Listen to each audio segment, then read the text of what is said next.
This is CR13, 13th edition of Cardiff Racing.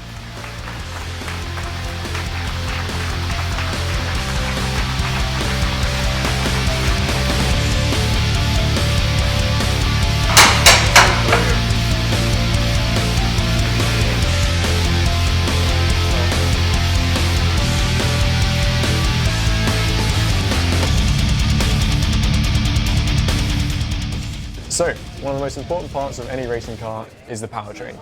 This year we've made a big change from the Aprilia SXV 550 to the Triumph 675.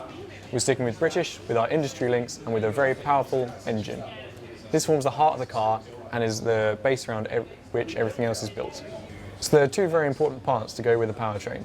The first is the intake and the second is the exhaust. The exhaust on this car is made up of two silencers along with a triple system header. The secondary silencer on this car is also aerodynamic. It's an aerofoil and provides us extra benefit of downforce and not creating lift as an oval silencer would make. This also is legal for the noise regulations of the competition. So one of the other largest changes made this year is to move from a 3-pedal pedal box like you'd find in a normal road car to a 2-pedal pedal box like you'd find in a go-kart. In order to do this, we've had to integrate an electronic clutch and have to move it from the pedal box to the back of the wheel here. We've also integrated semi-automatic up and downshifting. And also the steering wheel itself has been topology optimised to be comfortable for all drivers and also to be lightweight. So one of the largest changes you can see compared with previous Cardiff racing cars is a much larger focus on aerodynamics. This year we've integrated side wings on the side of the car, including a high side wing, and we've also increased the number of tiers we have on the rear wing.